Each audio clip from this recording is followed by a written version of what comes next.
ฝั่งดอนโค้งดื่มบ่ลงดอนโค้งดอกเจ้าจากไปหัวใจแสนเศร้าคิดถึงเจ้าสาวหาดสายคุณข้าวก่อนกี้น้องยังมีไม่ที่เกื้อหนุนให้ความรักและความอบอุ่นลืมพระคุณน้องนั้นบ่ได้แคมฝั่งดอนโค้งก็ยังคงด้วยธรรมศาสตร์จิตใจสาวก็สะอาดจนบ่อาจสิคิดลืมไหลคืนหนึ่งนั้นอ้ายนอนฝันว่าน้องเปลี่ยนไปเขาวิวากับคนหักใหม่อ้ายเสียใจตลอดทางคืนเคยพายเรือเรียบเกาะดอนอาวรณ์สุดซึ้งกลางแสงจันทร์ใต้ฟ้าคืนหนึ่งสุดซึ้งเนื้อแนบกายยากอดเจ้าไว้ส่วนหัวใจอายสุขทุลา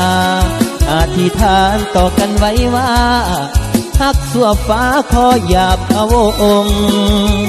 แคมฝั่งดอนโค้งน้ำไหลลงคดโค้งหลายแง่จิตใจสาวอย่าพันแปรลายแง่เหมือนดังดอนโค้งจากเจ้าไปส่วนหัวใจอายลืมบ่ลงหากผลบุญสองเฮาอยู่ส่งสองเฮาคงได้อยู่ร่วมกัน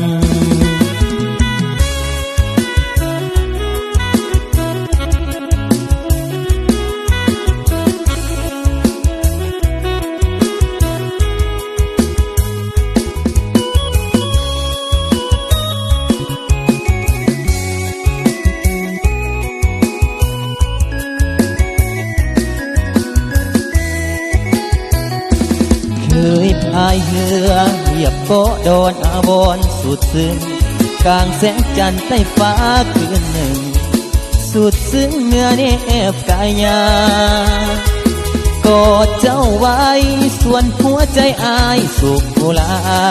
อธิษฐานต่อกันไว้ว่าฮักสั่วฟ้าขอหยาบพะวงแคมฝั่งดอนโค้งน้ำไหลลงคดโค้งหลายแง่จิตใจสาวอย่าพันแปรลายแง่เหมือนดังดอนโค้งจากเจ้าไปส่วนหัวใจอายลืมบ่ลงหากผลบุญสองเฮาอยู่ส่งสองเฮาคงได้อยู่ร่วมกัน